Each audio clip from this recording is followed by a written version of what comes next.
ഈ നിൽക്കുന്ന മനുഷ്യനെ ആരാ മനസ്സിലായി എനിക്ക്? ഈ ഹൈറ്റുള്ള വാച്ച് കിട്ടിയ ഇതാണ് എൻ്റെ +1 +2 പഠിപ്പിച്ച ജെയിൻ സാർ. ഒരിക്കലും ലൈഫിൽ മറക്കൂല നമ്മൾ എവിടെ എത്തിയാലും. കാരണം ചെറുപ്പത്തിൽ ഉപ്പ മരിച്ചതിന് ശേഷം 2 വയസ്സിൽ ഉപ്പ മരിച്ചു. ഉപ്പ മരിച്ചതിന് ശേഷം 10ാം ക്ലാസ് വരെ നാട്ടുകാരും വീട്ടുകാരും ഫാമിലി അയൽവാസം എല്ലാവരും കൂടെയാണ് നമ്മളെ വളർത്തിയതും കൊണ്ട് നടന്നതൊക്കെ. പക്ഷെ അതിന് ശേഷം +1 സ്കൂളിൽ പോകാൻ തുടങ്ങിയപ്പോഴത്തേന് നമുക്കുള്ള വരവ് ചിലവുകളൊക്കെ നിന്ന് തുടങ്ങി. അങ്ങനെ ഞാൻ സ്കൂൾ കട്ടായപ്പോൾ സ്കൂൾ കട്ടാക്കിയിട്ട് വർക്കിന് പോകേണ്ട അവസ്ഥ വന്ന് സാറ് പിടിച്ചപ്പോൾ സാറിനോട് ചോദിച്ചു എന്താണ് വിഷയം ചോദിച്ചു. വീട്ടിലേക്ക് വിളിച്ചു ഉമ്മാനോടും കാര്യങ്ങൾ ചോദിച്ചു. അപ്പോൾ നമ്മൾക്ക് കാര്യങ്ങൾ പറഞ്ഞിട്ടുണ്ടായിരുന്നു. പിറ്റേ ദിവസം സാറിനെ സ്റ്റാഫ് റൂമിൽ കൊണ്ടുപോയിട്ട് എന്നോട് ചോദിച്ചു, കാര്യങ്ങളൊക്കെ സംസാരിച്ചാണ് എന്നോട് പറഞ്ഞു ആഴ്ചയിൽ എത്ര ദിവസം വർക്കിന് പോകേണ്ടതെന്ന് ചോദിച്ചു. ഞാൻ കാര്യങ്ങൾ പറഞ്ഞു 2 ദിവസം. അപ്പോൾ എന്നോട് പറഞ്ഞു 4 ദിവസം സ്കൂൾക്ക് വരിക, 2 ദിവസം ഈ വർക്കിന് പോയിക്കോ, എന്താ വർക്കിന് വെച്ചാൽ പോയിക്കോ, പ്രശ്നമില്ല, പക്ഷേ ഫാമിലിക്കും വേണ്ടിയിട്ടാവണം, അതിനപ്പുറത്തേക്കുള്ള കളി കളിക്കരുത്. അങ്ങനെ ഞാൻ 2 ദിവസം വർക്കിന് പോകുമ്പോൾ ആ 2 ദിവസം എനിക്ക് സ്കൂളിൽ പ്രസൻറ്റ് ഇടും. ഞാൻ പിറ്റേ ദിവസം വന്നില്ലെങ്കിലും എനിക്ക് അവിടെ പ്രസൻറ്റ് ഇടും. അങ്ങനെ സഹായിച്ച ആളാണ്.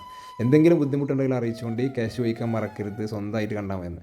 ഇന്നിപ്പോൾ 12 കൊല്ലം കഴിഞ്ഞ് +2 കഴിഞ്ഞിട്ട് ആ ബന്ധം അതുപോലെ നിലനിർത്തിയിട്ടുണ്ട്. അപ്പോൾ യാത്ര പോകുന്നതിന് മുന്നേ കാണാൻ വേണ്ടി ജെയിൻ സാറെ അടുത്തേക്ക് പോയതാണ്. അമ്മാതിരി പൊളി മനുഷ്യൻ എന്ന് പറഞ്ഞാൽ റോൾ മോഡലാക്കാൻ പറ്റിയ മനുഷ്യനാണ്. അപ്പോൾ നമുക്ക് നമ്മൾ വന്ന വഴികൾ എവിടെ നിന്നുള്ളതൊന്നും നമ്മളിപ്പോൾ എവിടെയാണ് നിൽക്കണം എന്നുള്ളത് ഒന്നും മറക്കരുത് നമ്മൾ. അപ്പോൾ സാറെ കാണാൻ വേണ്ടി പോയപ്പോൾ കുട്ടികളെല്ലാവരും കൂടെ ചുറ്റും കൂടി ബാക്കിയുള്ള സാറുമാരും. അപ്പോൾ ഒരു സന്തോഷം, യാത്ര പോണതിൻ്റെ മുന്നേ ഒന്ന് കാണുന്നുണ്ടായിരുന്നു, മൂപ്പരോട് കാര്യങ്ങൾ പറയണമെന്നുണ്ടായിരുന്നു. Hats off.